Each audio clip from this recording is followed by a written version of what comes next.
Welcome back, everyone, to another episode of The Exit Interview, a podcast for Black educators with your host, Dr. Asia.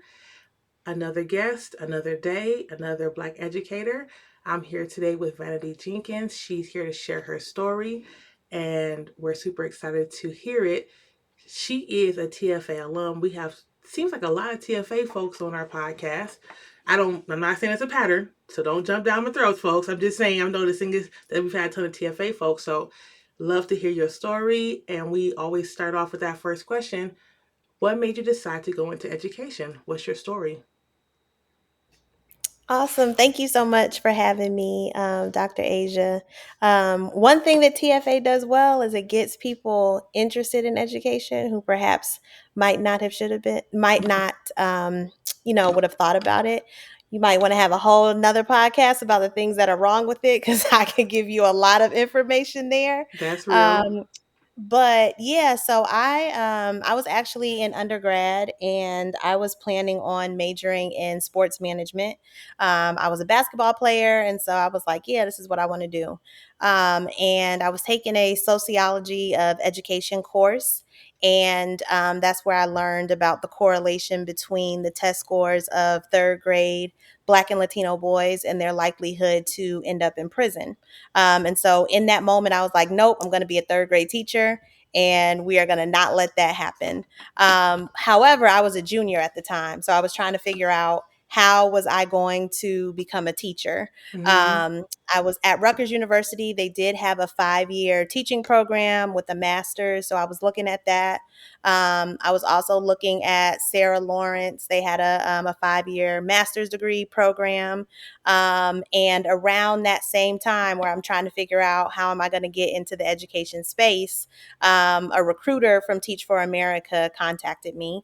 And so, they shared their spiel about how, the mission was to support students who went to schools that were impoverished or economically disadvantaged.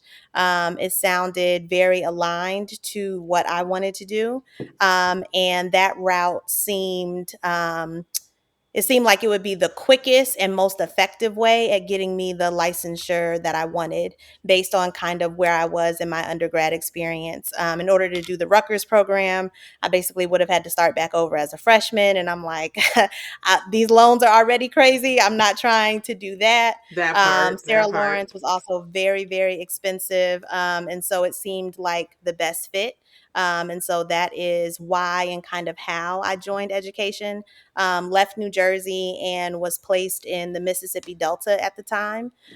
So stayed there for about 4 years. So I have a question, kind of going back to Mhm. being in sports management first. Tell me, was there a reaction from your family when you said, "Hey, I've decided based on what I've listened to, what I've heard in my sociology class, I'm going to be an educator." Was your family shocked? Did they support you? How did that conversation go, if there was a conversation? Yeah, they were definitely surprised. At the time, I was also interning with the women's basketball team. So I got to work with Coach C. Vivian Stringer, and I was just like on this path to go into sports management. One of the things that I was learning, though, through that internship is there was never a downtime. Like we worked through winter break, we worked through spring break. We couldn't go anyplace and I was kind of like, I don't know if this is actually for me. Like, I don't know if I want to be on all the time. But when I told my parents, they were surprised, but they were also happy. So I come from a family of educators. Both of my grandmothers were educators. My father's mother was a professor at Claflin in English and French. And then my mom's mom was a special education teacher for 30 years. So people were surprised, but they were also happy, I think. Yeah, that's awesome. And to have that lineage, I feel like tons of folks that we've had on the podcast have talked about grandfathers and grandmothers, great Hmm. grandparents being educators, and it more pushing saying, well, we're not surprised. Of Right, course, you were right, going to come to this side because right. you're in a family educators. So thank you for that. And tell us, you just got into it, and I kind of cut the story off. Your 4 years in the Mississippi Delta. Tell us about that experience. Yeah, it was a very different experience. I think, I was young and ignorant in a lot of ways. And so my family is from South Carolina. So I'm like, oh, I'm going to Mississippi. It'll be just like going to South Carolina. And didn't really take the time to learn about the history or the context of where I was going before I got there.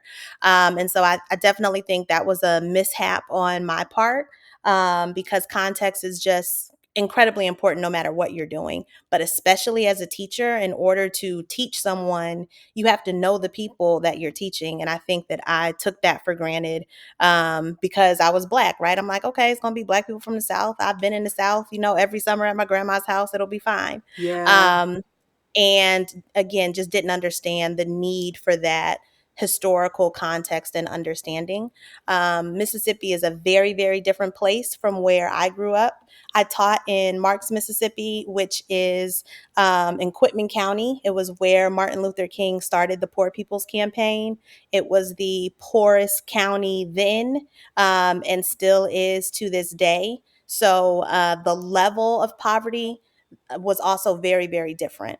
I also made assumptions going there that, Mississippi was 50th in education. I knew that for a long time because my parents would always say, South Carolina says, thank God for Mississippi, because if it wasn't for Mississippi, South Carolina would have been 50th. Oh, wow. But my assumption was that white people would be in charge of everything. And that is why education was so far behind in Mississippi. And so Mm. when I got there and realized that, the leadership was at my school was all Black. At the district level, it was mostly Black. And so I had to figure out and kind of reconcile within my own mind, well, what else is happening here? Like, if everybody is Black, why aren't the kids learning, right?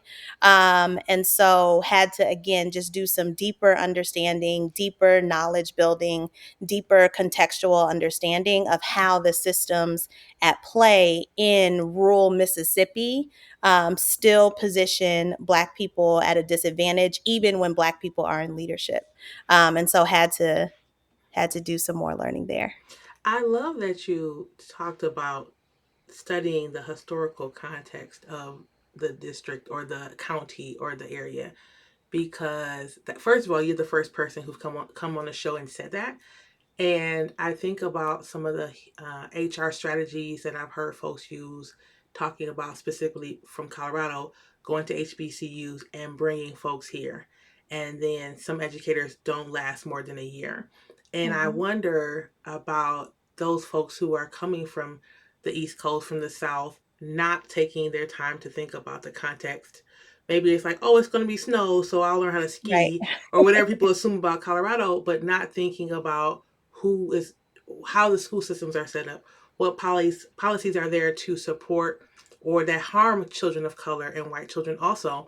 And so to be Mm-hmm. able to say, looking back, it was a mistake not to take into consideration the context. I love that. And I also love that you just admit, like, hey, I'm Black, they're Black, it's going to be fine, and realizing that's not the case, because that, again, that cements that Black folks are not a monolith, right?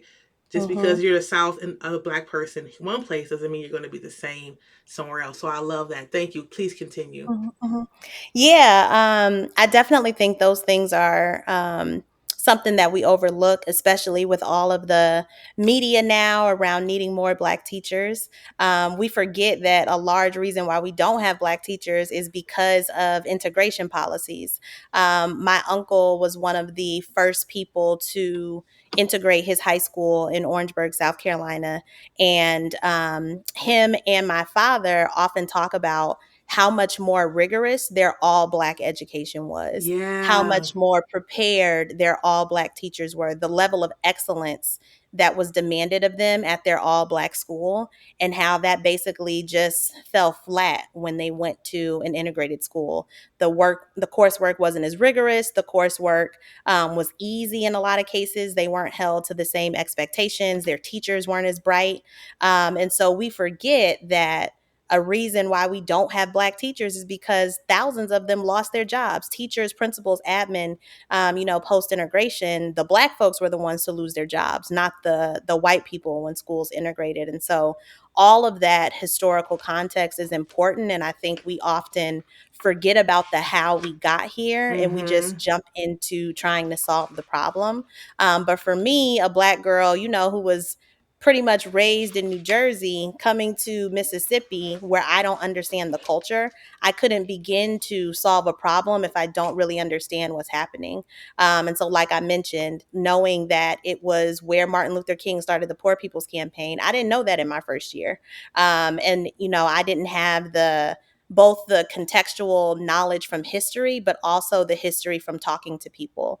And so there was a wonderful elder at our school, Miss Melcher, and she kind of just took me under her wing because I was struggling my first year, as most first year teachers do, Mm-hmm. and started telling me more about the history of the place. One of the other pieces of context that is important is there was only one elementary, middle, and high school in the entire county. And so sometimes, when we think about parent involvement, right? Sometimes parents didn't want to come to the school because they faced trauma at that school, or because there were, some family beef happening, because, a lot of the same families kind of had the same leadership positions there. And so one of the things that I started doing in my second year, when I would have events for parents, I would have them at the McDonald's or at the library or a more neutral place, because the school could be hostile for some parents given the importance, like, one, the importance of the school in the community, but also everybody doesn't have a good time at school. Like, that's just Right. something that happens. And sometimes we don't understand. And we're talking about trauma and trauma informed practices now, which I think is great. But sometimes parents have real trauma about coming into a place that they didn't have a good experience at. And so, again, like, I didn't know those things in my first year. I didn't know who to ask. I didn't prioritize the history because I'm trying to keep my head above water.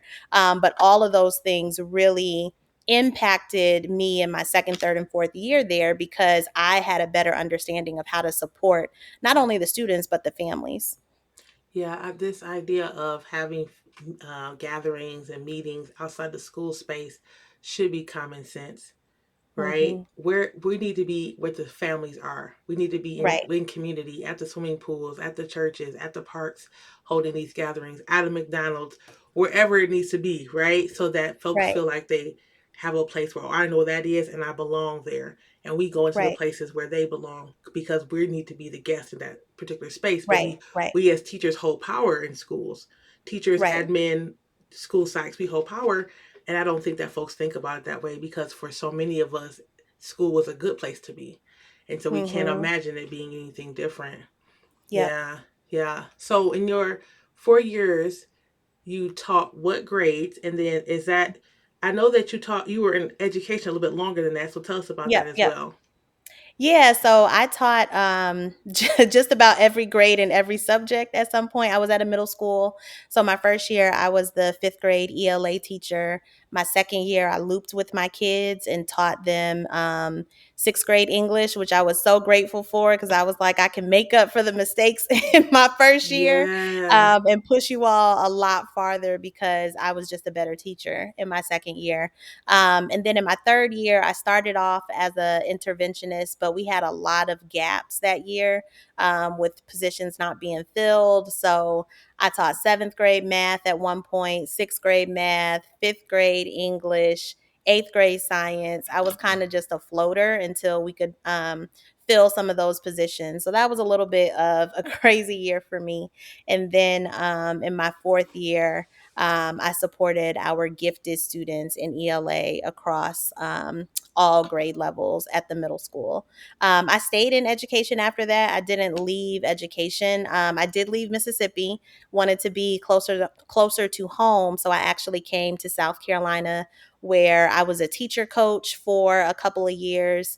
Eventually, I led the recruitment of teachers. I led our programming and professional development team. I led our coaching team, and I led our pathways team, which was basically to support educators in finding their next position in education, even if it was more broad than the classroom. So I did that for about 6 years. And then I moved to Dallas, Texas, where I was the senior managing director of culturally relevant pedagogy.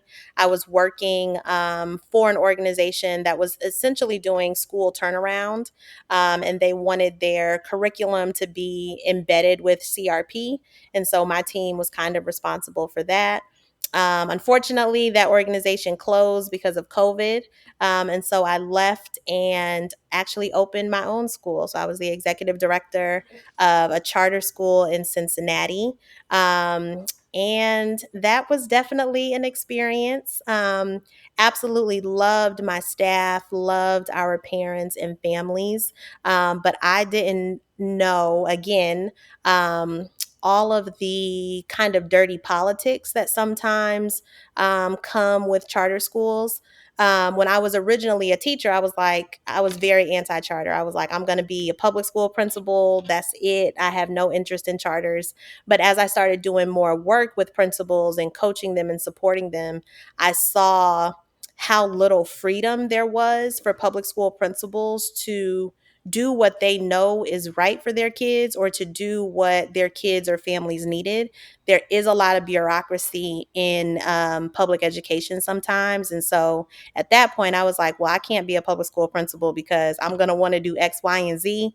And I'm not going to want anybody to tell me I can't do that. Mm-hmm, So that's mm-hmm. when I started looking into charters more. And I have found that there are, in some cases, a lot of times community based charters can provide a really, really strong education for kids. Again, this could be a whole nother podcast topic, but there are a lot of problematic charter schools. Um, and but I think it's like with everything, right? There are some great public schools, there are some challenging public schools. There are Yes. some great charter schools, there are some challenging charter schools. There are Yes. great private Mm-hmm. schools, there are challenging private schools. I don't think it's unique to any one area of education. But unfortunately, what happened for us, there was just an imbalance in our funding structure from the very, very beginning. And so we weren't able to overcome that. Lots of reasons why, but unfortunately, our school did have to close. It was very, very heartbreaking. Our parents were offering to pay tuition to keep the school open. And really, because I think we did a lot of things differently. We had a no suspension policy at our school that was just, something that I was not going to allow kindergarten, first, and second graders to get suspended. In my opinion, there is nothing that someone that age can do that would warrant a suspension. We focused a lot on restorative justice. So our kids had restorative circles every morning. They would have them throughout the day in the beginning of the year to kind of get them accustomed to that process. We had a lot of free play, which unfortunately doesn't happen as much in the early grades, even though it is very, very important for development. We brought a lot of community organizations in. We had a community garden that the students were able to be a part of, and they would make their own snacks sometime based off of the things that were grown in the garden. And so we just did a lot of things very differently that I think was refreshing and exciting to parents. But again, unfortunately, because of funding issues, we weren't able to stay open. Yeah, I know we talked about this in our like short conversation before Mhm. we recorded today about how so many charter schools who have really good intentions to support our children can't get the enrollment or the funding just because so Mhm. many other charter schools have burned bridges in community. And it's kind Yep. of hard for the community to trust that particular charter school will do right by their children Yep. because of all the harm that has been done. And so Yep. that's unfair to folks who want to make sure their children are thriving, want to see children liberated, that they'd never get that chance to fully see that come to fruition because of the Yep. history of charters in that particular area or in a general sense across the United States. Yep. Yep. Yeah, absolutely. And I think the unfortunate thing now. Now, this is just vanity talking. I do not have data to back this up, but just a trend that I am seeing is, a lot of those harmful charter policies were done by white folks. A lot of white men were charter leaders in the beginning, and then it shifted from white men to white women. And what I'm seeing now is charters hiring a whole lot of black women, to be EDs or principals. I was an ED and a principal. And, they are putting us in these almost impossible situations, not because they necessarily believe in us, right? And, when I took the role, I'm like, oh, they believe in my leadership, right? But it's not really that. It's because we know this is a hot mess and we think you can fix it. Like, we know this is a setup, but if anybody can fix it, it's a black woman. So let us give this to you. And, if you're successful, then yes, we're going to take all of the glory. But if you're not, it's on you that you couldn't pull it off. Yeah, and that's happened time and time again here in the Denver area too. And I'm thinking of a particular school that happened to in my neighborhood. And we had this conversation about Black women in education and how we're doing this work constantly and showing up for our children, and it's not serving them or us as it should. And Mm-hmm. like you've been saying this whole time, that's another podcast episode, but but it's something to think about is how much work Black women are putting in education. I know that we talked about this a little bit about how there's a lot of recruitment efforts to support Black men going into education, and I 100% support that. And at the same time, while we are recruiting Black men to come into our schools and our districts, we also know that Black women are holding it down. We're Mm-hmm. educating children in all the ways, and we're school psychs, we're counselors, we're everything, and so Mm-hmm. that has to be recognized one of these days. Um, Mm-hmm. Thank you for that. I appreciate that, and I know that that had to be, like you said, super heartbreaking to tell those families that the school wouldn't open. Now, thinking about that and thinking about your work as a recruiter, so you were a recruiter Mm-hmm. for educators.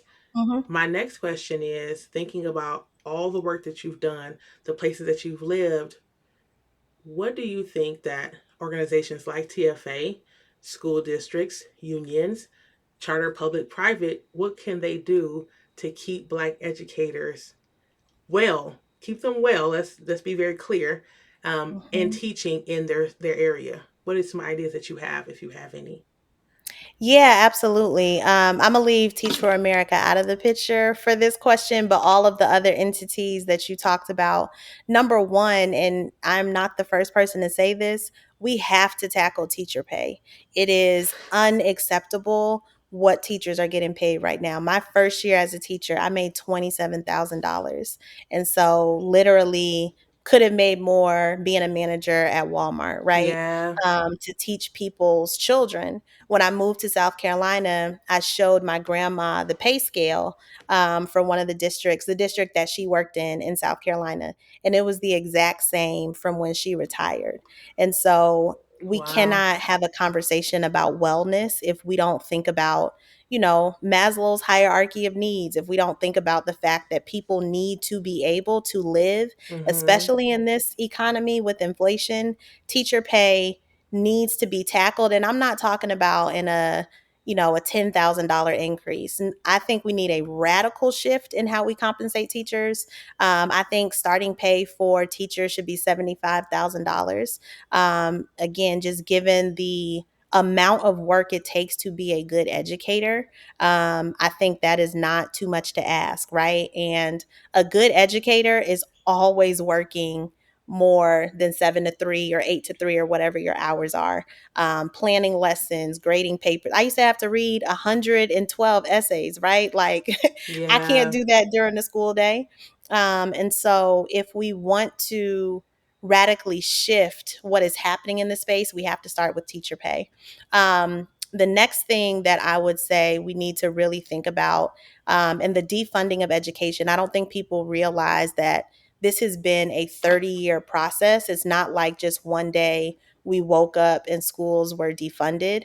But they have been picking and penny pinching around education for the last 3 decades.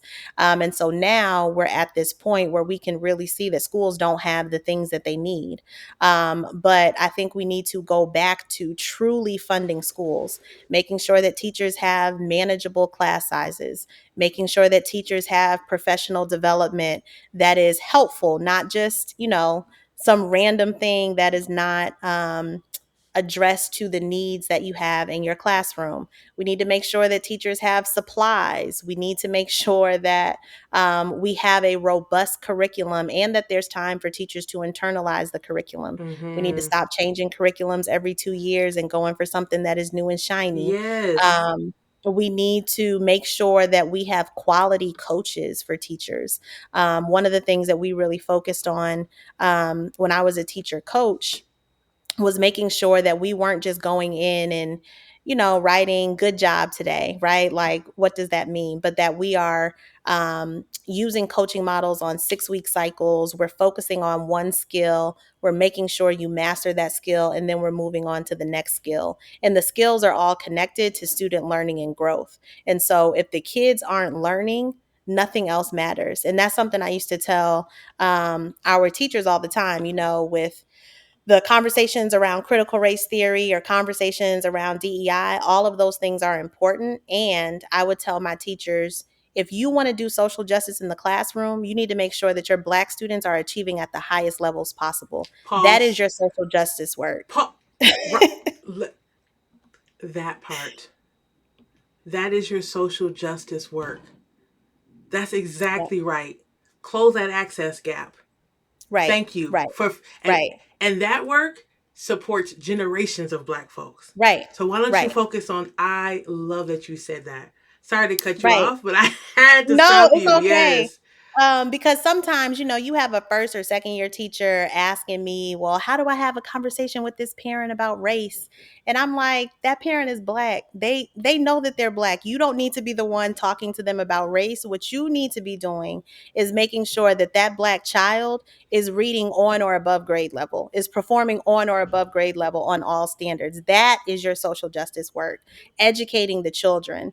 The other things we can talk about when you get there, but if all of your kids aren't on grade level, we don't even need to talk about that. We need to make sure that you are teaching and holding high standards for your students.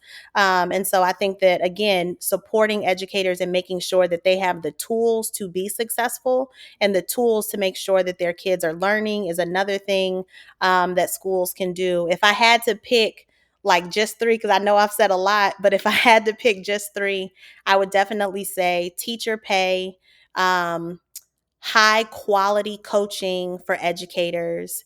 And I think we need to have a conversation around student behavior, right? Because I hear so many quote unquote horror stories about students misbehaving in classes or students doing this, that, and the third. And I remember both as a student and a teacher, as a student, I could turn it on and off, right? There were some teachers I was always going to perform for. I remember my 7th grade social studies teacher, Miss Menace, an older Black woman. I never spoke in that class. I never got talks too much in that class because Miss Menace was about her business and I was going to go in there, do my work. I wanted to perform for her. I wanted to do well for her. And Mm-hmm. that was the relationship that we had. Now, in 7th grade, I was in middle school. I could also be wild. There were some other teachers that got a whole different vanity, right? And I don't think that we put the emphasis on the adult and not the child, right? As the adult, you should be able to make me want to perform. Like, that is one of your jobs. You are the adult in the classroom. That's what you get paid to do. And so there, in the conversation around student behavior, I think a couple of things, like, one, times have changed, kids have changed. So some of our rules are antiquated. Some of the things that kids get written up for, wearing hoodies or dress code violations, is that really important? Like, again, does it have to do with educating the child? If Mm-hmm. some of those things aren't important, let's just get rid of them. We don't need, these hyper fixated rules, in my opinion, around student behavior or student conduct. And sometimes there are, real concerns. My mom is a high school educator right now, and there are fights almost daily at her school, right? And so Mm-hmm. she's frustrated. The administration is frustrated. And I've said to her, well, have y'all talked to the kids? Have y'all brought the kids in and asked them what you all can do? Because suspending them isn't working. Okay, you suspend them for 10 days. They come back, they get in another fight. They're suspended another 10 days.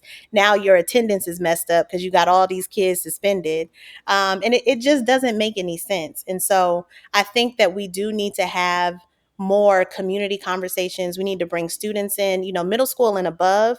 Any big decision, I don't think should be made without students. In elementary schools, I think it should be parents. That's another thing at the school that I ran. We had parents on our leadership team. So we weren't making any big decisions that didn't have parent input, because ultimately it is their school too. You're trusting me with your baby, your most precious gift. How can I not include you in the choices and decisions that we're making for your baby while Right. your baby's here with us for 8 hours? And so I think that we do need to have some conversations, some inclusive conversations, inclusive of parents, inclusive of families and children, around what the expectations should be at school and how can we create systems around those expectations to ultimately support student learning. Yeah, and you said a mouthful. I wrote a lots of things down. And this idea of student voice and did you talk to the students? I had a guest come on, Sharonda Bryant, shout out to her, who talked about that as well when she was put into a class when the teacher quit halfway through the year. And she said to the students, I heard this about you and that about you all and this about this class, but let me talk to you. What's going on? And so they were able to give her context, and she was saying she didn't think that people had stopped to ask them what was going on in the Mhm, classroom. mhm. And that's so important. And we can, people will come up with all kinds of excuses. Oh, they're going to say this, they're going to say this. We don't have time. But if you want change to happen in whatever situation, talk to the folks who are most impacted by what's happening in Most the proximate. Yep. situation. Yep. Yeah. This is a fantastic conversation. So my favorite part of the show, first question I have to ask you, and you've already mentioned some folks, Miss Melcher and your mom, but who are some Black educators that you would like to shout out on your episode? Sure, I have a couple. So sixth grade was my favorite year of school. I had two Black male educators, Mr. Bellin and Mr. Paxton. Absolutely loved them. Also, want to shout out my grandma, both of them, my Nana and my grandma Bernice, the first real educators in my life. My mom, too, of course. And I also want to shout out my advisor. Right now, I'm a PhD student. And so Dr. Adrienne Dixon is just incredible. Want to shout her out as well. And then I will also shout out Miss Menace, my seventh grade social studies teacher, who just kept me together when I was acting crazy sometimes, as middle schoolers do. Yes, But yeah, I have been very blessed to have. Um, a trend of Black educators in my life. And I know that there's more and more data coming out about the importance of Black educators. But for me personally, every time I had at least one Black educator in my educational trajectory, I tried harder, I did more, I had more respect for learning than I did with my white teachers. I love that. Thank you so much. So you started to get into it a little bit before the break. Tell us, what are you doing now that you are no longer in a traditional education space? Yes. So I am currently a DEI consultant. I focus on a couple of things. I do some work with schools, usually over the summer, and sometimes I will support them during their professional development throughout the year. That work really focuses on culturally relevant pedagogy, and this idea that I talked a little bit about. I think that people forget that there, again, is a history of tools and strategies for how to educate Black children. Even though we know this, even though culturally relevant pedagogy has been out for decades, people are still like scratching their heads, like, huh, how do I get the Black kids to learn? And Mm-hmm, it's like, it's not mm-hmm. the new, shiny, flashy thing. You have to understand culturally relevant pedagogy. You have to get to know your kids. You have to have cultural competence as an educator. You have to understand that equity is at play all the times. You have to understand racial equity, and people just don't want to do that. It's hard.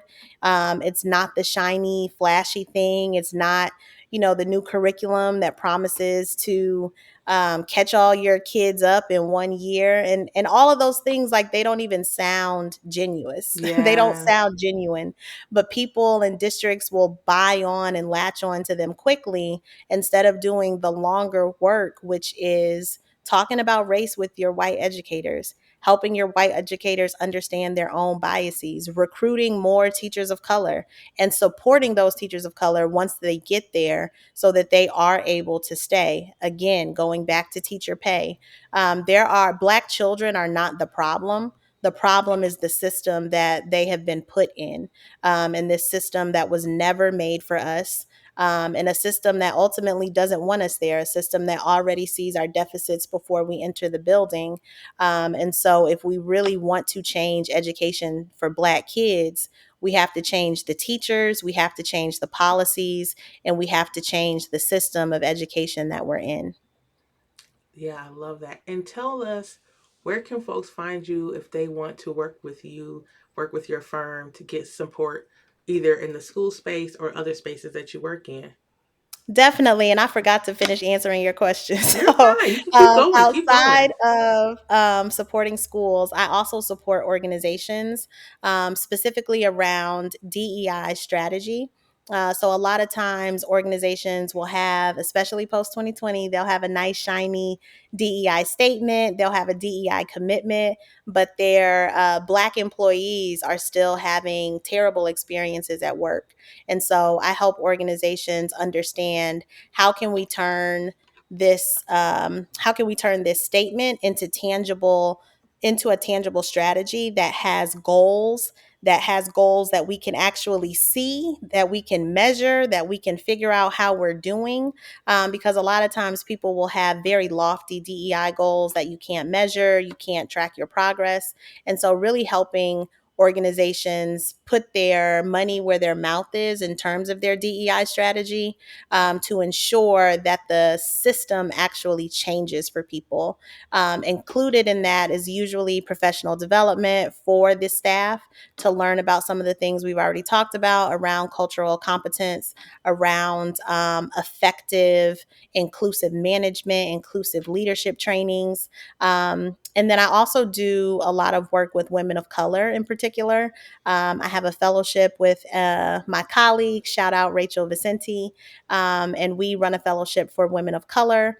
We do it usually about 3 times a year, and it can be women of color from any industry. And it's really focused on helping women of color unpack the layers and the masks that we put on in order to be quote unquote successful at work, and instead really align your vision and your values so that you can be authentically in wherever you are, both personally and professionally.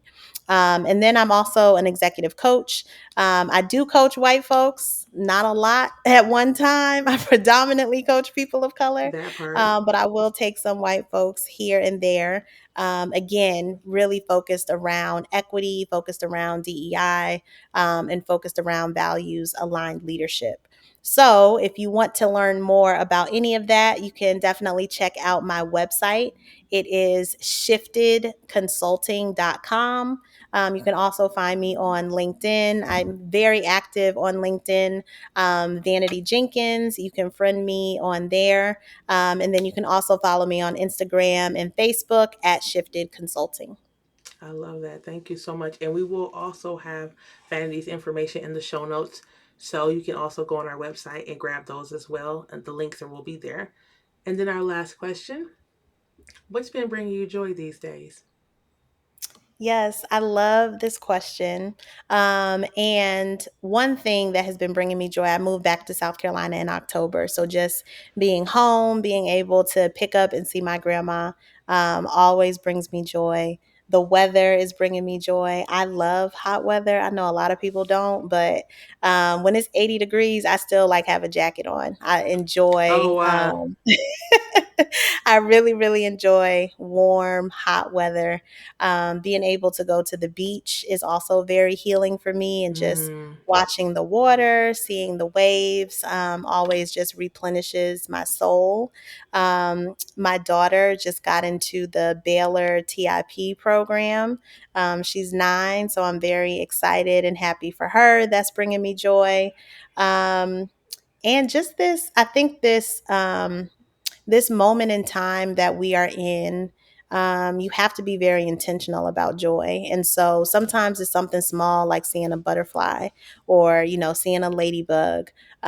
Because when I am active in understanding where we are today in terms of genocides happening in multiple countries, and not mm-hmm. only happening, but I believe this is the first time in history where they are being live streamed, right? It's not like Mm-hmm. we're reading about it in a newspaper and we're seeing one picture. We are literally seeing live video images of the American empire supporting genocides in countries, and it continues to break my heart and shatter my soul at the devastation that other people are living through, and the empathy that I have for parents trying to protect their children in the chaos that they are living in. And so I try to hold them with me, and I try to be intentional about my joy as well, because I know that